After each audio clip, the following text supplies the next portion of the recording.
All right. Holy shit. You got mics. Yeah, I need you to tell all that shit again. Really? Okay. What's up, guys? I'm here alone, so I gotta do fucking everything. Thanks, Jagger. Understandable. No, go ahead and introduce yourself. My name's DJ Astro. I'm from North Carolina, but I came here when I was like 10, so I'm like technically from here. Yeah. You know, I'm a Libra. Cool. And I like DJing. Yeah, hell yeah. So you did something, kind of different. You were on turntables. Mm-hmm. All right. What is this box? Is that a sampler or a drum pad or? That's so basically it's It's XP2, Pioneer XP2. It works with Rekordbox and Serato. It's like it allows you to basically use all the other functions in Serato without having to like point and click to it.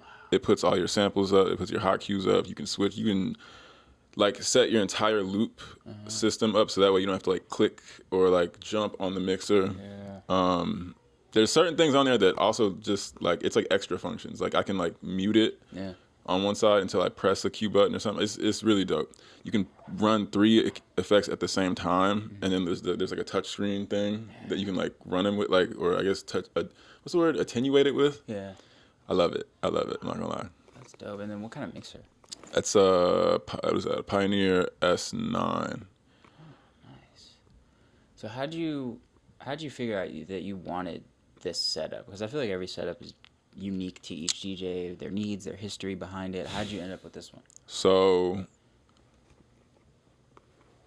at first, I just wanted turntables, bro, like from the beginning. But I had a single mom. She couldn't afford that. And she didn't even give me my first piece of equipment. I was like, I think it was my aunt. Yeah, it was a Christmas gift, and it was like a Newmark mix deck. And I had that for like 2 years. I lost it in some like homie squad problems. And then like I fought for that because somebody stole it. And I was like, bruh, we gonna have to run the fade for that one because like that's my life, you know what I mean? And then I at that point I was on my own. I'm working. I bought another one, but I bought a quad mixer because I knew, okay, I want to get turntables, but I've already learned how to do this on a controller. At this point, I'm doing gigs and stuff. Yeah. And then what happened? All right, so me and my homie got a belt drive turntable, but we realized, like, when it's belt driven, you can't really, like, do jockey shit on it because, like, can I cuss? Yeah. Okay. You can't, like, mess with the record too much because it's, like, it only goes one way. Right. You know what I mean? Gotcha. And so then we moved away from each other, and then I got I was working at a pizza shop on Georgia State, and I saved my money up. I got that one for like, I think it was like $600 at the time. Yeah. And it was like my crack, bro. I remember I took that dang home. I already had a bunch of records at that point. I had like 80 records at that point. And I remember the first record I played on, it was Paper Planes, MIA. Wow. And I just sat there and I was just like, I'm about to geek out. And I turned off the world and just learned how to use my right hand. And then I had it for like 8 months. I was still doing gigs, and since I had a quad mixer, I would bring the turntable and my records to gigs and then like slip into using the turntable and then coming back to the controller, because that's just what I was comfortable with. You know, it's easier. And then about after 8-9 months, I got another one, and then I would practice slipping from the controller to vinyl. But the thing about vinyl, like vinyl, is that it's like your margin of error is like super high. Mm-hmm. Like a piece of dust can get under the needle and like make it sound like someone's just like screaming over the mic or something, or it can like slip out of the groove, it slides over. Your needle could be like old, and next thing you know, someone hits the table, it slides over into the next song. You know what I mean? It's a lot. So you have to learn that process of all the things that can go wrong. Then after about a year of that, COVID happened, and then that allowed me to just sit in the house and just turn into a scientist and just really like test and figure out and just kind of master like a vinyl style. Then after about, I think it was like 8 months into COVID, literally it was like March, because that was the lockdown, and then like I think it was around my birthday in like September. I went to B Lab, and Mega was like, bro, you need, because I was trying to buy another Michael Jackson Thriller record, and I went through like 3 of them, because bro, like scratching the what is it? The mama say, like that. Oh, wow. I spent a lot of time on that. But the more you spend on a real record, the more you wear it out, and then it starts to sound dull. So he was like, bro, you need to go ahead and just get Serato. And I was like, yeah. And he helped me get a computer. And I had another mixer before this. It was like a Mixar's Duo. It's a nice little intro mixer. But then like when you scratch, it's like the more you do it, like if you look on the mixer, like the paint is chipping around the crossfader because when you do it so much, it's just you know, you want a good one. And so that one, I had that one for probably like a good like maybe a year and a half, 2 years or something. And then right around the time I got into MJQ, I got in a car accident. First day of the year too. This was like I think it was 2022. Jeez. Yeah, it was going into 2022. It was like 7 a.m. I was leaving a party. Car accident. Nobody got hurt for real. But I used that money. We got hurt. We used that money to get that mixer, and that changed the game. It was like going from like a nice, what's like a decent car, like a Honda Accord, 2015 to a Ferrari, and ever since then I just I'm like stuck on it. Like I'll go to places and like if they're like you can't bring your own equipment, sometimes I might not even get it. I'll just be like, bro, you got it, because like I can still use other stuff. It's just like when you get used to driving a Ferrari, bro, it's like you just you only want to do that. Like that's facts. Wow. Shout out insurance money, dude. Right? That's crazy. I don't even know how insurance works. I don't even know if I have insurance. Are you serious? I don't fucking know, dude. Like, I don't know. That's one of the things they don't really like show you, like, for real. I don't know. Understandable. No, that's dope. So, like, what would you say is like one of like the first pieces of like technique or theory that you had to learn to become like the turntablist you are today? Like, I saw you doing finger exercises before. I should have got that on the B-roll. It was like some Rock Lee, like he was bending his fingers back, like it was crazy. So like, how do you? First piece. Yeah. I mean, what's it take? Probably studying the greats, bro. Just like and seeing like their nuances and seeing like, okay, why is he a great? You know what I mean? And being like, oh, okay, I see what he's doing, and then not like biting their style, but like you really got to treat DJing like a sport. In a way, each DJ is an athlete with a niche. You know what I mean? And it's like depending on what, because you have some DJs that are like genre specific, and you have some DJs that aren't. I try to not be just because I want to make as much money as I can. You know what I mean? And as you should. And it's like, you might get a wedding or something that's like a mixed race one or something. I can't. I remember one time I did a Spanish and black wedding, bruh, and like.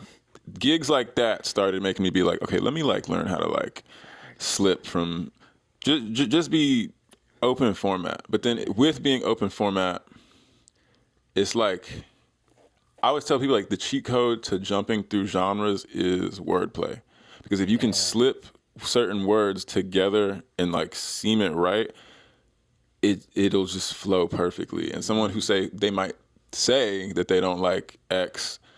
Or let's just use like if say a hood black dude says, I only want to hear trap shit in the club, but you can make that nigga vibe out to Sade because you slipped it right. You're doing amazing. You know what I mean? Because now you're shifting his thinking of what's acceptable in a party setting, and that's what I love. Yeah. No, you did some shit during your set that I didn't know was allowed. I heard Ludacris and Silk Money together. I did not know that we could do that. I heard fucking, what was it, Lloyd and Sexy Red. Right?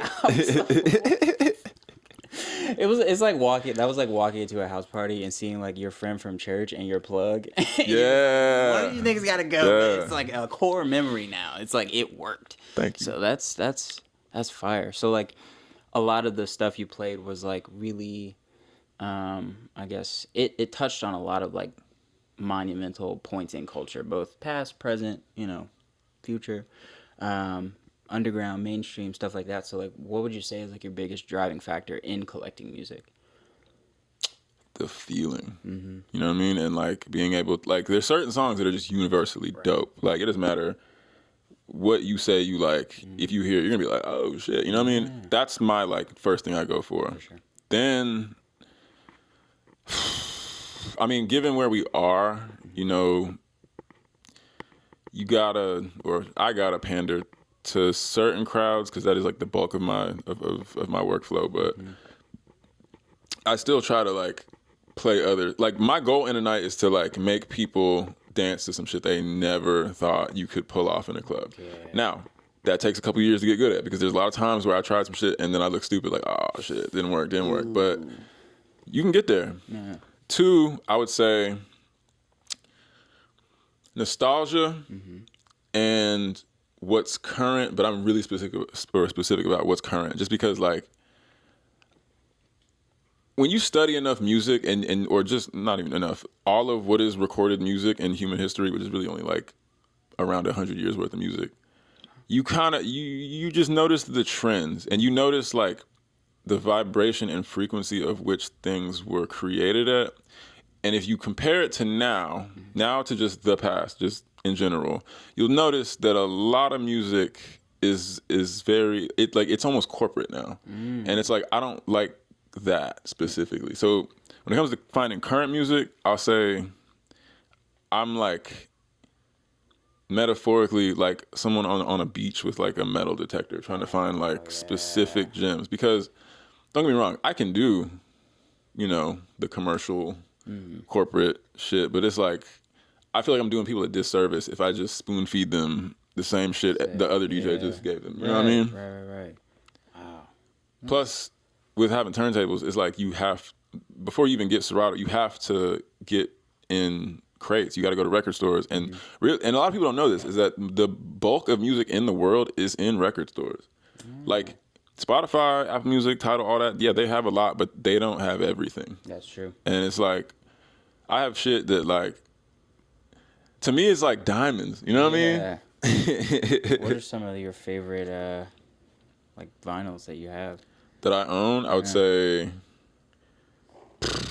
I got the first Jimi Hendrix pressing of Electric Ladyland. Nice. I got like all of MIA's records. Wow. I'd love her. She was one of those artists that really made me be like, okay, you art, all right. Yeah. Shout out MIA, sponsor us. I got a lot of old school hip hop. That was like my first, because okay, I guess wanting turntables came from like the old school hip hop scene, and like specifically the battle scene. That's what I wanted to be. But then I realized like, okay, there's no money in this. Like there's titles, you know what I mean? You can get you can get some glory, but like I got a daughter, you know what I mean? And I'm trying to live. Right. What else? I got some Prince records, got some Michael Jackson. I mean, I have all the classics. My first mentor taught me that. He was like, make sure you get the classics because if all else fails, that's what people know. Right. You know what I mean? Who was your mentor? First one was Binky. He was almost blind, but he could still do it. Second one, it's definitely a mentorship. Second one I would say is Mega from Beat Lab. Shout out Beat Lab. Yeah. And then after that, it was just anybody that had turntables, even if they didn't know it. Like, you know, I would just be like, "Oh, let me take me under your wing and show me how to do this." Interesting. So, how would you compare? Like, do you have? Because it's kind of hard to find like a mentor and a good one in any industry. So it's like, how receiving were your mentors and the people that you reached out to for advice? Like, were they like? So I was a kid when I was really like on the hunt, and so people were very open. Okay. Very open. Plus, I got into DJing around the time that like YouTube existed. Okay. So it's like you have to understand, like before YouTube, DJs, at least that were successful, didn't really like share their secrets because you're giving out trade secrets. You know what I mean? And so once YouTube came around, then all these DJs that didn't really want to give their secrets out, they were like, all right, let me go ahead and stop caring about that. And they kind of. And I've been told this from older DJs. They started not looking for people to pass it on to, but the idea of that became open. So then, just walking up to a DJ in a club and being like, "Oh man, can I help you with your stuff?" turned into yeses instead of nos. Wow. So, I mean, plus I do lessons. So it's like whenever somebody like asks me or comes to me and is like, "Yo, like, can you teach me how to do this?" Most of the time I say yes. Yeah. I always try to gauge them and see why. Because if I see that they're just trying to like be famous or something, I'm not gonna take them seriously because you're not those people I've just noticed have like a brittle spirit when it comes to pretty much anything. Yeah, not because in it for the right reasons. you know what I mean. You're not in it for the right reasons. Wow. I try to look for people who are like, I love music, I love the transit, I just love what you can do with music. If I hear that, I'll be like, you are a winner. Right. You know what I mean?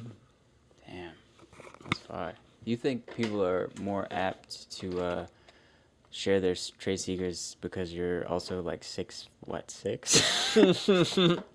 Give me some advice, nigga. Like I would, I don't know. I mean, anything you want, dude. Like, nah. do sports? Like what? I mean, I played sports pretty much my whole life, Dude. but I always wanted to box. But my mom was like, "No, you'll end up like Muhammad Ali," and I was like, "It's worth it, bro." Like, but I get it, CTE. But I mean, I still train for boxing. I'm actually about to sign up for this gym right now because I just being black in America is hard, bro. And I be wanting to punch people sometimes, but you can't. You know what I mean? You really can't. Damn. Damn. But I mean, to directly answer the question, I'd say I don't think my size really would sway it. Like, you know what I mean? Like, give me secrets, nigga. Like, nah. Half of our audience is scared. I'm nice. Just lost some subscribers. It's crazy. Nah. Oh, that's dope though. What would you say has been like your most memorable gig so far? First night at MJQ. That was because I was trying to get in for so long, bro. And like I remember like I was the first one on that night too. So like I came early, I had my shit set up, and they hit me with the just play something as for like a sound check. I already had a whole set ready, like, and I was like, okay, yeah. And I remember just going in, and I did that for like it was like 8-9 months, and then political shit happens, but I'd say that and like.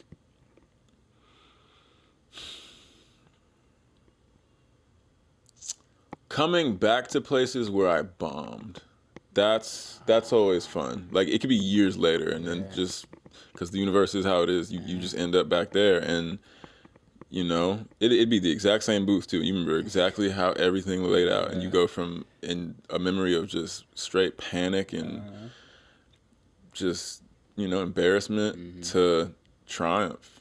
I always tell people if you're bombing, bro, just bomb. Just bomb. Don't even try to save it. Just bomb hard. Wow. Go ahead and piss the girls off. Comedians will tell you the same thing. They'll say just bomb because the more you learn how to fail, the more you learn how to win. Damn. You know what I mean? But that's like going against like just instinctual muscle memory. Like that's hard. So what are some of like the nuances or like specific examples where like a turntablist everything can just collapse? Like how does that sound or look? Your needle could fucking break. You could let me see. I've had situations where it's not okay. I've had situations where it's out of my control, and I've had situations where it's completely my fault. Out of control example, a girl spills her drink on a speaker or something, and now it's on fire somehow because the electricals or whatever. You could have gotten booked really just for the wrong gig, just because some promoter just saw that you're a DJ and he's like, oh, this guy could do something without doing their research. Now you're trying to play, Sade at a trap club, didn't work out. Right. Completely your fault though. Not doing your research, being too in your ego while you play. I always try to like live by the whole phrase like starve the ego, feed the soul, because when it comes to crowd reading, you don't not even just crowd reading, like crowd reading and just playing. You want to be able to like freestyle off of reading the room. You still want to have routines that work, but you want to be able to like if those don't work, you want to be able to like be like, okay, all right, play this. Okay, all right, they're liking that. You know what I mean? And knowing how to like not floor it with your ego. That's the most important thing, really, because I can't tell you how many times back in the day where I would just be like, yeah, they like this. They're going to love this shit. But really, it's me thinking I'm going to love this. Right. And now I look stupid. That's the worst feeling. That is crazy. Wow.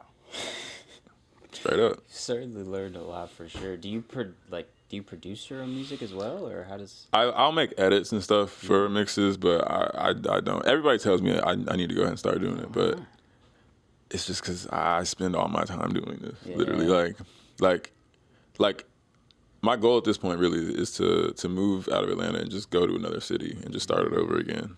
Really? Because I mean, what took me I'd say like 12 years here, I could do in like a few months somewhere else. Like I went to LA a couple times last year, bro. Really? It's a playground for somebody like me at this point. Yeah. At this point, because with Atlanta, I had to grow with this city. Now, I got all the tricks. You know what I mean? I'm the magician now, and it's like I did a vinyl set at this like record store for Grammy weekend, and it was really impromptu. My homie brought me up there, and he was like, "Yo, it's my homie. He's a DJ." The owner was like, "Oh, okay, whatever." Some nigga from Atlanta, and he saw my Technics stat. He was like, "Oh, you know how to use turntables?" I was like, "Yeah." He was like, "Can you use like vinyl?" I was like, "Yeah." And he was like, "All right, you think you can do a vinyl set tonight?" And I was like, "I mean, I don't have none of my equipment." He was like, "It's a record store." And I was like, "I can use the records?" He was like, "Yeah." So I went back there. I got about 30, 45 minutes worth of records.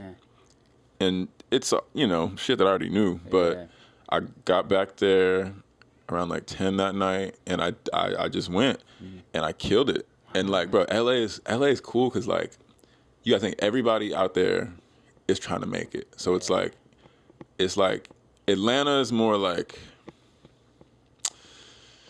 kind of the same, but it's like smaller. You know what I mean? And it's not as like cutthroat. Like out there, it's like every big fish from every city. You know what I mean?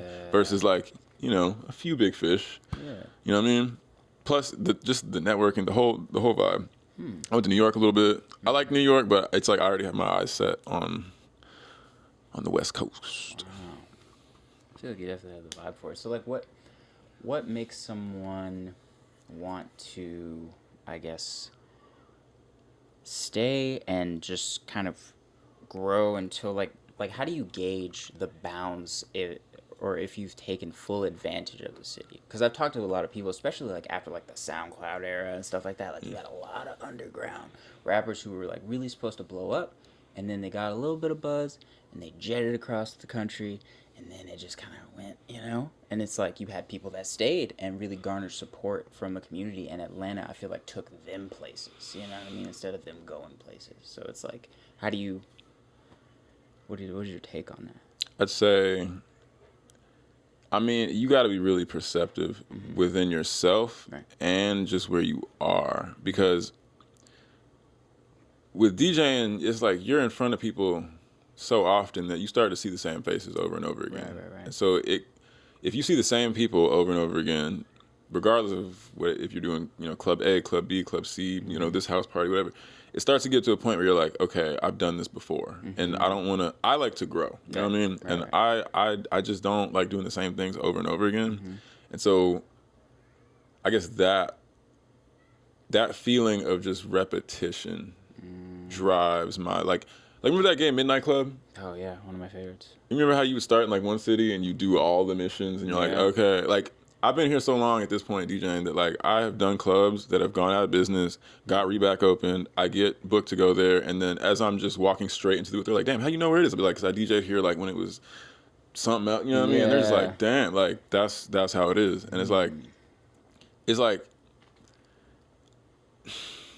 I got a trip coming up in October. I'm going to Colombia it's my first time leaving the country. Oh, nice. But I'm bringing my turntables. My homie's doing like a whole Airbnb thing where he knows some club promoter or whatever. And like that gets me excited. You know what I mean? Absolutely. Like I don't even speak Spanish, but like I'm trying to learn a little bit. Yeah. Cause I want to know like what songs are saying. 2, I just want a new arena. You know what I mean? I want new people to wow, because the thing about music is like, especially American music, because we have freedom of speech and just, I'm not gonna say the best, but like I'll say like a lot of cultures imitate our shit. You know what I mean? And like when you're a DJ, you are like the like seedling of the culture. You know what I mean? And it's like if you can go somewhere else and give them the original shit, what I've just been told from a bunch of other DJs is that they go crazy. Yeah. You know what I mean? And I want to make these niggas go crazy. Yeah, absolutely. That's dope. How long are you going to be in Colombia? It's gonna be like 2 weeks. Nice. Well, the whole trip is 2 weeks. I'm only gonna be there for like 9 days. But yeah. That's exciting. Wow. So how do you plan to navigate? Is your homie does he have a translator or like how We're bringing one dude who speaks Spanish. Oh, okay. It's gonna be like 10 guys. Oh, gotcha. But I'm also like a social like velociraptor, bro. I'm like, if you put me in a new place and give me like a little bit of alcohol, I'm just like, you know what I mean? Yeah, let's do it. That's fire. Okay. Very cool. Outside of Colombia, like where would you want to play like internationally or live? Shit. I'd say, I mean, I know everywhere sounds corny, but like I want to go to places where they don't even know what DJing is. I want to go to places where, you know, people say that's the heights of DJing. I want to go to Japan. I want to go to like Beijing or something. I want to go to like Africa. I mean, that's too broad. I want to go to like, I want to do a set in front of the pyramids or something. You know what I mean? I want to like I want to basically, how I look at DJing is you go to a place, you're there long enough, you absorb the culture, and then you spit it back out in this DJ format. And I want to do that in a way to where I can come back here eventually and do, because like if you really like listen to me for like 4 or 5 hours, I'm gonna give you like 30, 45 minutes to some Spanish shit. I'm gonna give you like some Afro beats. I'm gonna give you some house. I'm gonna give you, you know what I mean? Because I want people to really open up. You know what I mean? But what I've just learned with fun is that like once you get to like them higher levels of fun, people don't care about what the fuck is on. They just want it to be groovy and fit the vibe. You know what I mean? Yeah. It's everywhere for sure. Damn. Speaking of fun, like what do you do like when you're not like doing music? Like who are you as a person? I'm a dad. Nice. I'm really disciplined, not gonna lie. I mean, I'm pretty much sober. Nice. I've kind of noticed like at least my favorite DJs were all sober, ironically, because you would think DJs get fucked up, party. Yeah. But when you I'm telling you, when you treat it like it's a sport and you are the athlete and you're trying to be a professional at it, it's like you really gotta like think about longevity and like clarity of thought. You know what I mean? Because performing, if you're not used to it, consistently can really take a toll on you. Like if you're not used to it, you're gonna lean on alcohol or whatever other stuff, and that's gonna start to like kill your liver or you know, you can't think clearly if you're dehydrated. You know what I mean? And it's like even in the lessons that I do with people, I'd be a little irked if they come fucked up. I'd be like, bro, you can't. Yeah. Like it's a lesson, bro. It's right. Like, but you know, everybody has their vices. Yeah. Outside of like, obviously you're like, you know, doing the sober thing, but do you have any like guilty pleasure, like sugar or like? I'm actually trying to get my daughter off sugar right now. Wow. Because I've noticed in teaching her just everything about life is that your attention span, specifically with sugar, if you take sugar out of it, I'm gonna use her for a perfect example. I remember like last year I was trying to teach her how to read, and like she was 5 at the time, and they say that, you know, their attention span is their age, and it's like, no, I don't believe that, because I mean, when I was a kid, I'd be reading all day or like learning how to read all day. Right. And so, you know, when she's with her mom, sugar all day. When she's with me, no sugar. 2 completely different people. Right. You know what I mean? And it's like, once I took the sugar away, I could sit down with her for 45 minutes to an hour and just focus on writing her name and all these things. And so once I noticed that, I was like, dang, let me go ahead and try to get off this. And I'm not gonna lie, it's hard because it's America. It's literally in everything. But once you start, you know, reading labels and stuff, it's pretty. I'm not gonna lie. Sometimes I just be like, fuck it. But like, if I know I have a gig coming up, then I'm in like monk mode. Wow.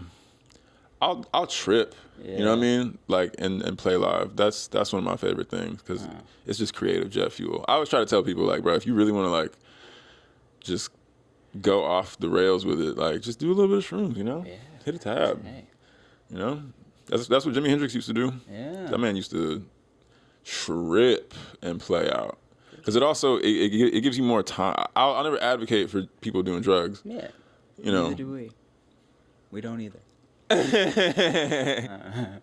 But I always tell people like, bro, your favorite artist, I promise you, were fucked up when they made whatever your favorite song is. Like, more than likely. Yeah. Hey, to each his own. That's fire. And then in terms of like, I guess like other like hobbies and stuff. Like, do you do like, you were playing with a bobbit earlier. I think I got some B-roll. Do you do like toys or like I don't know, like video games or like? I used to really be into video games. Nice. Not gonna lie, bro. That was my shit. I used to love like Halo, Call of Duty, Battlefield. I was a first-person shooter ass nigga. Yeah. But then like, solid. I thought about it and I was like, I could be using this time to learn how to DJ more. And so I think I sold my Xbox, threw my TV away, and I know. I tried to buy another one a few years later, and I had it for like 3 months, and I was just like, nah, I can't do this. I got sucked right back into it. Turntables collecting dust and stuff. Nah, I couldn't do it. Yeah. At this point, I mean, I'll say fitness, meditation, and just trying to just live life, man. Just have experiences. Like, now, if this was a few years ago, it'd be a completely different interview. But I'm at the point now where it's like, longevity and health really matter. Because also we're living in a place where like they're trying to kill us in like every way possible.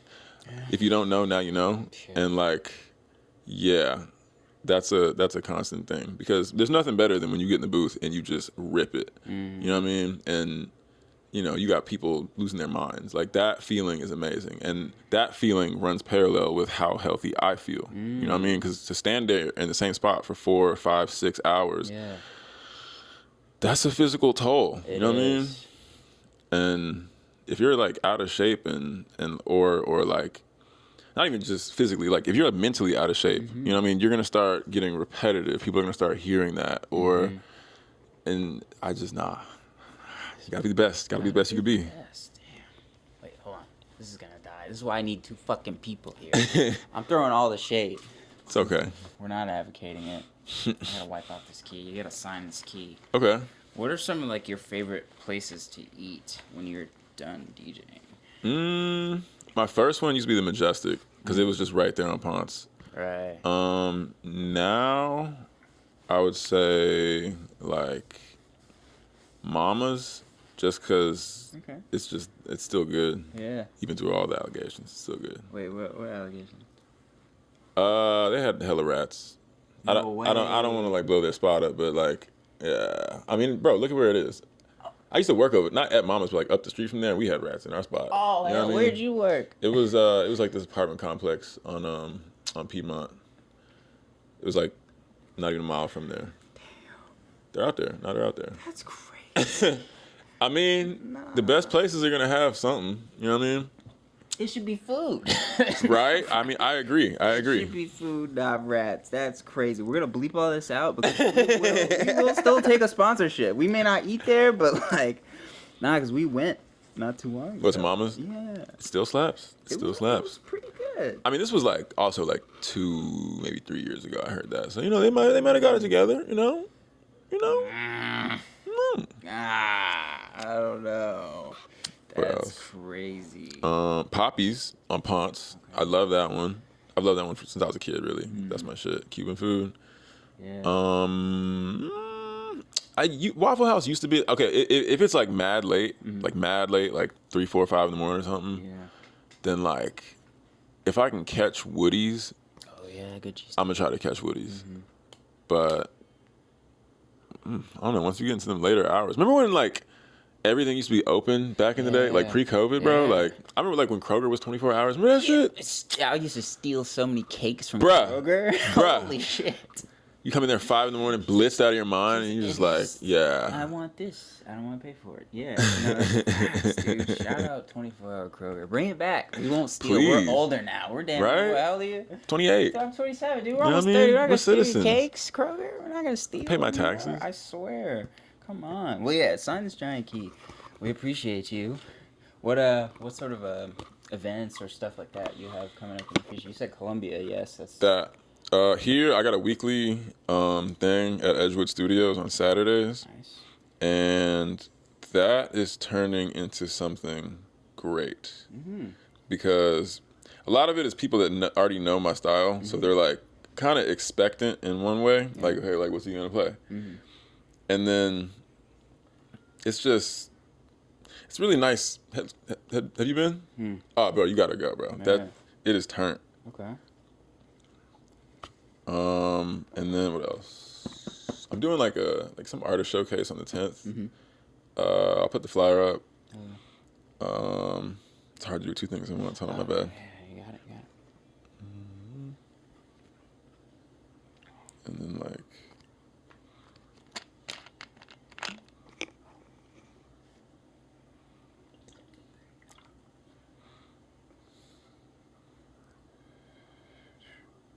I used to do graffiti. That's actually how I got my name. My homie, and like, I was in like limbo. Cause my first DJ name was DJ F, cause my name's Jeff, like EFF. I didn't choose that. One of my high school friends was like, "Bro, you should do that," and I didn't have a name at the time, so I was like, "All right." Yeah.